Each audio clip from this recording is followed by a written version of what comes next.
ಕುಟುಂಬಗಳ ಮಧ್ಯೆ ಮನಸ್ತಾಪ ಬಂದಾಗ ಅದನ್ನು ನಿಭಾಯಿಸೋದರ ವಿಚಾರವಾಗಿ ನಾವು ಮಾತಾಡ್ತಾ ಬಂದ್ವಿ.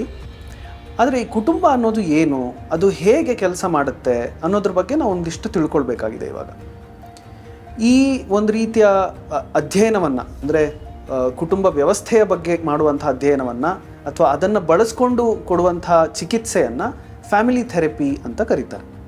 ಫ್ಯಾಮಿಲಿ ಥೆರಪಿ ಅನ್ನುವಂಥದ್ದು ಒಂದು ಸೈಕಾಲಜಿಯಲ್ಲಿ ಬರುವಂಥ ಒಂದು ಪ್ರತ್ಯೇಕ ಶಾಖೆ, ಒಂದು ಸೆಪರೇಟ್ ಬ್ರಾಂಚ್. ಈ ಫ್ಯಾಮಿಲಿ ಥೆರಪಿಯಲ್ಲಿ ಹೇಳುವ ವಿಚಾರ ನಮಗೆ ಇವತ್ತಿಗೆ ಬಹಳ ಪ್ರಸ್ತುತವಾಗಿದೆ.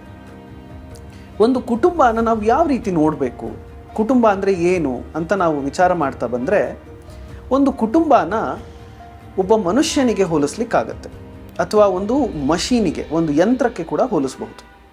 ಹೇಗೆ ಒಂದು ಯಂತ್ರದಲ್ಲಿ ಹಲವಾರು ಭಾಗಗಳಿರುತ್ತೆ, ಆ ಹಲವಾರು ಭಾಗಗಳೆಲ್ಲ ಸೇರಿದರೆ ಮಾತ್ರ ಯಂತ್ರ ಕೆಲಸ ಮಾಡೋಕ್ಕಾಗುವಂಥದ್ದು. ನಮ್ಮ ಮನೆಯಲ್ಲಿ ಒಂದು ಮಿಕ್ಸಿ ಇದೆ. ಮಿಕ್ಸಿ ಕೆಲಸ ಮಾಡಬೇಕಿದ್ರೆ ಅದಕ್ಕೆ ಮೋಟರ್ ಇರಬೇಕು, ಸ್ವಿಚ್ ಇರಬೇಕು, ಎಲೆಕ್ಟ್ರಿಸಿಟಿ ಬೇಕು, ಅದಕ್ಕೆ ಜಾರು, ಬ್ಲೇಡು, 108 ಅವಯವಗಳಿದೆ. ಅದೇ ರೀತಿ ಒಂದು ಕುಟುಂಬ ಸರಿಯಾಗಿ ಕೆಲಸ ಮಾಡಬೇಕು ಅಂತಾದರೆ ಅದಕ್ಕೆ ಹಲವಾರು ಪಾತ್ರಗಳ ಅವಶ್ಯಕತೆ ಇದೆ. ಈ ಪಾತ್ರವನ್ನು ಯಾರು ಬೇಕಾದರೂ ನಿಭಾಯಿಸಬಹುದು. ಆದರೆ ಈ ಎಲ್ಲ ಪಾತ್ರಗಳ ಅವಶ್ಯಕತೆ ಅಂತೂ ಇದೆ. ಏನದು ಅಂತಂದರೆ, ಒಬ್ಬರು ನಾಯಕತ್ವವನ್ನು ವಹಿಸಬೇಕು ಒಂದು ಕುಟುಂಬಕ್ಕೆ. ಅಂದರೆ ನಿರ್ಧಾರವನ್ನು ತಗೊಳ್ಳೋ ವಿಷಯದಲ್ಲಾಗಿರಬಹುದು, ಅಥವಾ ಯಾವುದು ಬೇಕು, ಯಾವುದು ಬೇಡ, ಯಾವುದು ಒಳ್ಳೆಯದು, ಯಾವುದು ಕೆಟ್ಟದ್ದು ಅಂತ ಹೇಳುವಂಥ ಒಂದು ಹಿರಿಯ ಜೀವ. ಹಿಂದಿನ ಕಾಲದಲ್ಲಿ ಮನೇಲೊಬ್ಬರು ದೊಡ್ಡವರು ಅಂತ ಹೇಳ್ತಾ ಇದ್ರಲ್ಲ, ಆ ರೀತಿ ಮನೆಗೆ ಒಬ್ಬರು ದೊಡ್ಡವರು ಯಾವತ್ತಿಗೂ ಅವಶ್ಯಕತೆ ಇದ್ದೇ ಇದೆ. ಆಮೇಲೆ ಒಂದು ಮನೆ ಅಂತ ಆಗಬೇಕಾದ್ರೆ ಆ ದೊಡ್ಡವರು ಹೇಳಿದ ವಿಚಾರಗಳನ್ನು ಮಾಡುವಂಥವ್ರು ಒಬ್ಬರು ಬೇಕು. ಅಂದರೆ ಯಾವುದು ಸರಿ ಯಾವುದು ತಪ್ಪು ಅಂತ ನಿರ್ಧಾರ ಮಾಡಿದ ಮೇಲೆ ಇದನ್ನು ನಾವೆಲ್ಲ ಮಾಡೋಣ. ರಾತ್ರಿ ತಡವಾಗಿ ಊಟ ಮಾಡೋದು ತಪ್ಪು, 11 ಗಂಟೆ ಮೇಲೆಲ್ಲ ಊಟ ಮಾಡಿದರೆ ಆರೋಗ್ಯ ಕೆಡುತ್ತೆ, ಹಾಗಾಗಿ ನಾವು ಇನ್ಮೇಲೆ ರಾತ್ರಿ ಊಟ ಮಾಡೋದು ಬೇಡ, ಸಂಜೆ 7:30 8ಕ್ಕೆ ಊಟ ಮುಗಿಸ್ಬಿಡೋಣ ಅಂತ ದೊಡ್ಡವ್ರು ಹೇಳಿದರೆ ಅದನ್ನು ಹಾಗೆ ಮಾಡೋಣ ಅಂತ ಹೇಳಲಿಕ್ಕೆ ಒಂದಷ್ಟು ಜನ ಬೇಕು, ಅದನ್ನು ಮಾಡಲಿಕ್ಕೂ ಒಂದಷ್ಟು ಜನ ಬೇಕು.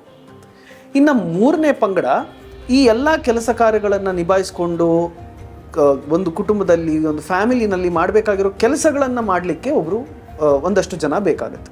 ಹೀಗೆ 3 ರೀತಿಯ ಪಾತ್ರಗಳನ್ನು ನಾವು ಗುರುತಿಸಬಹುದು. ಇದನ್ನು ಸ್ಟ್ರಕ್ಚರಲ್ ಫ್ಯಾಮಿಲಿ ಥೆರಪಿ ಅಂತ ಕರೀತಾರೆ. ಅಂದರೆ ಒಂದು ಕುಟುಂಬದ ಸ್ಟ್ರಕ್ಚರ್ ಹೇಗಿರಬೇಕು ಅನ್ನೋದರ ಬಗ್ಗೆ ನಾವು ವಿಚಾರವನ್ನು ಮಾಡುವಂಥ ಒಂದು ಸನ್ನಿವೇಶ. ಈ ಸ್ಟ್ರಕ್ಚರ್ ಹೇಗಿರಬೇಕು ಅಂತಂದರೆ, ಒಬ್ಬ ವ್ಯಕ್ತಿ, ಅದು ಮನೆಯ ಒಡೆಯಾಗಿರ್ಬೋದು, ಮನೆಯ ಒಡತಿ ಆಗಿರ್ಬೋದು, ಅಥವಾ ಮನೆಯಲ್ಲಿ ವಯಸ್ಸಾದವರು ಇರ್ಬೋದು, ಅಥವಾ ಎಷ್ಟೋ ಸಂದರ್ಭಗಳಲ್ಲಿ ಮಕ್ಕಳು ಕೂಡ ಆ ಸ್ಥಾನವನ್ನು ತಗೊಳ್ಬಹುದು. ಅಂತೂ ಯಾವುದು ಮನೆಗೆ ಒಳ್ಳೆಯದು, ಯಾವುದು ಮಾಡಿದರೆ ಒಳ್ಳೆಯದು ಅನ್ನೋ ಒಂದು ನಿರ್ಧಾರವನ್ನು ಮಾಡುವಂಥ ಒಂದು ವಿಚಾರ ಬೇಕಾಗುತ್ತೆ. ಇನ್ನು ದಿನನಿತ್ಯದ ಕೆಲಸಗಳು, ಇದನ್ನೆಲ್ಲ ಮಾಡಲಿಕ್ಕೆ ಒಂದಷ್ಟು ಜನ ಅಥವಾ ಮನೆಯಲ್ಲಿರೋರೆಲ್ಲರೂ ಸೇರಿ ಮಾಡುವಂಥ ಕೆಲಸಗಳಾಗತ್ತೆ. ಹೀಗೆ ಮಾಡಬೇಕಾದ ಸಂದರ್ಭಗಳಲ್ಲಿ ಸಮಸ್ಯೆ ಬರೋದು ಎಲ್ಲಿ ಅಂತಂದರೆ, ಯಾವಾಗ ಯಾರು ತಮ್ಮ ಪಾತ್ರವನ್ನು ವಹಿಸ್ಕೊಂಡು ಹೋಗೋದಿಲ್ಲ, ಅಥವಾ ಆ ಜಾಗದಲ್ಲಿರುವಂಥ ವ್ಯಕ್ತಿ ಅವರಿಗೇನಾದರೂ ಆರೋಗ್ಯ ಕೆಟ್ಟು ಹೋಗಿದೆ, ಅಥವಾ ಅವರಿಗೇನಾದರೂ ವ್ಯಸನ ಇದೆ, ಅಡಿಕ್ಷನ್ನು, ಈ ಥರದ ಸಮಸ್ಯೆಗಳಿದೆ, ಅಥವಾ ಅವರು ತೀರ್ಕೊಂಡು ಹೋಗಿದ್ದಾರೆ, ಈ ರೀತಿ ಸಮಸ್ಯೆಗಳು ಬಂದಾಗ ಈ ಸ್ಟ್ರಕ್ಚರು ಇಂಬ್ಯಾಲೆನ್ಸ್ ಆಗಲಿಕ್ಕೆ ಶುರುವಾಗುತ್ತೆ. ಅಂದರೆ ಯಾವ ವ್ಯಕ್ತಿ ಯಾವ ಕೆಲಸ ಮಾಡೋದಿಲ್ಲ, ಆ ಕೆಲಸವನ್ನು ಮಿಕ್ಕೋರು ಮಾಡಲಿಕ್ಕೆ ಶುರು ಮಾಡಬೇಕಾಗುತ್ತೆ. ಹಾಗಾದಾಗ ಏನಾಗುತ್ತೆ, ಮಿಕ್ಕ ವ್ಯಕ್ತಿಗಳು ಯಾರು ಆರೋಗ್ಯವಾಗಿದ್ದಾರೆ ಅಥವಾ ಯಾರು ಕುಟುಂಬವನ್ನು ನಿಭಾಯಿಸ್ಕೊಂಡು ಹೋಗಬೇಕು ಅಂತಿದ್ದಾರೆ, ಅವರಿಗೆ ಅದರ ಬರ್ಡನ್ನು ಹೆಚ್ಚಾಗಲಿಕ್ಕೆ ಶುರುವಾಗುತ್ತೆ.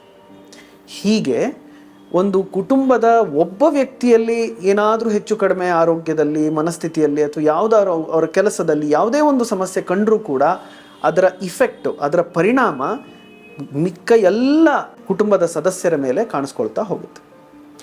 ಒಂದು ಮನೆಯಲ್ಲಿ ಒಬ್ಬ ಹದಿಹರೆಯ ವಯಸ್ಸಿನ ಹುಡುಗ ಅಥವಾ ಹುಡುಗಿ ಇದ್ದರೆ ಅಲ್ಲಿ ಆಗುವಂಥ ಸಮಸ್ಯೆ ಏನು ಅಂತ ನಾವು ನೋಡ್ತಾ ಬಂದರೆ, ಈ ಹದಿಹರೆಯ ವಯಸ್ಸಿನ ಮಕ್ಕಳಿಗೆ ತಾವು ತಮ್ಮ ಕೌಟುಂಬಿಕ ಕೆಲಸಗಳೇನಿದೆ ಅದನ್ನು ನಿಭಾಯಿಸ್ಕೊಳ್ಳಿಕ್ಕೆ ಮನಸ್ಸು ಬರೋದಿಲ್ಲ. ಯಾಕೆಂದರೆ ಅವರಿಗೆ ಹೊರಗಿನ ಪ್ರಪಂಚ ಹೆಚ್ಚು ಆಕರ್ಷಕವಾಗಿ ಕಾಣುತ್ತೆ. ಅದು ಸಹಜವೇ. ಯಾಕೆ ಅಂತಂದರೆ ಆಗಷ್ಟೇ ಅವರು ಹೊರಗಿನ ಪ್ರಪಂಚ ನೋಡಿರ್ತಾರೆ. ಅಲ್ಲಿನ ಬೇರೆ ಬೇರೆ ಮನೆಗಳು, ಬೇರೆ ಬೇರೆ ಜನಗಳು, ಅವರ ಸ್ನೇಹಿತರು, ಆ ಸ್ನೇಹಿತರ ಮನೆಯ ವಾತಾವರಣಗಳು, ಪ್ರಪಂಚ ಅವರಿಗೆ ಹೊಸದಾಗಿ ಕಾಣಲಿಕ್ಕೆ ಶುರುವಾಗುವಂಥ ಒಂದು ಸಂದರ್ಭ ಅದು. ಹದಿಹರೆಯ ವಯಸ್ಸಿನ ಮಕ್ಕಳಿಗೆ ಹೊರಗಿನ ಪ್ರಪಂಚ ತುಂಬ ಸುಂದರವಾಗಿ ಕಂಡಾಗ ಅವರು ಮನೆಯ ಕಡೆ ಹೆಚ್ಚು ಗಮನ ಕೊಡಲಿಕ್ಕೆ ಸಾಧ್ಯ ಆಗೋದಿಲ್ಲ. ಯಾವಾಗ ಅವರು ಮನೆ ಕಡೆ ಹೆಚ್ಚು ಗಮನ ಕೊಡೋದಿಲ್ಲ, ಆಗ ಮನೆಯ ಇಂಬ್ಯಾಲೆನ್ಸ್ನಲ್ಲಿ ಏರ್ಪೇರಾಗುತ್ತೆ. ಅಥವಾ ಹದಿಹರೆಯ ವಯಸ್ಸಿನವರು ಮನೆಯಲ್ಲಿದ್ದು ಮನೆ ಕೆಲಸಗಳನ್ನು ಅಥವಾ ಮನೆಯ ಎಲ್ಲ ಬೇರೆ ಬೇರೆ ಪಾತ್ರಗಳನ್ನು ವಹಿಸ್ತಾ ಇದ್ದರೂ ಕೂಡ ತಂದೆಯೋ ತಾಯಿಯೋ ಅಥವಾ ಇನ್ಯಾರೋ ಮನೆಯಲ್ಲಿ ಅವರ ಕೆಲಸವನ್ನು ನಿಭಾಯಿಸದೆ ಹೋದರೆ ಮನೆಯಲ್ಲಿ ಮತ್ತೆ ಏರುಪೇರು ಪ್ರಾರಂಭ ಆಗುತ್ತೆ. ಹೀಗೆ ಒಟ್ಟಾರೆಯಾಗಿ ಒಬ್ಬ ವ್ಯಕ್ತಿ ತನ್ನ ಕೆಲಸವನ್ನು ತನ್ನ ಪಾತ್ರವನ್ನು ಸರಿಯಾಗಿ ನಿಭಾಯಿಸದೆ ಹೋದರೆ ಇಡೀ ಕುಟುಂಬದ ವ್ಯವಸ್ಥೆ ಮೇಲೆ, ಇಡೀ ಕುಟುಂಬದ ಒಂದು ಆರೋಗ್ಯದ ಮೇಲೆ ಅದು ದುಷ್ಪರಿಣಾಮ ಬೀರಲಿಕ್ಕೆ ಪ್ರಾರಂಭ ಮಾಡುತ್ತೆ. ಹಾಗಾಗಿ ನಾವು ಮಾಡಬೇಕಾಗಿರೋ ಕೆಲಸ ಏನು ಅಂತಂದರೆ, ಪ್ರತಿ ಕುಟುಂಬದಲ್ಲಿ ಅವರವರ ಪಾತ್ರವನ್ನು ಚೆನ್ನಾಗಿ ನಿಭಾಯಿಸ್ಕೊಂಡು ಹೋಗಬೇಕು. ಉದಾಹರಣೆಗೆ ಈಗ ಮನೆಯಲ್ಲಿ ಒಬ್ಬರು ಯಜಮಾನ ಅಂತಿದ್ರೆ ಅವರು ದುಡ್ಡು ಮನೆ ಅವಶ್ಯಕತೆಗಳನ್ನೆಲ್ಲ ನಿಭಾಯಿಸ್ತಾರೆ ಅಂತಂದರೆ ಅವರು ತಮ್ಮ ಪಾತ್ರವನ್ನು ಸರಿಯಾಗಿ ವಹಿಸಬೇಕು.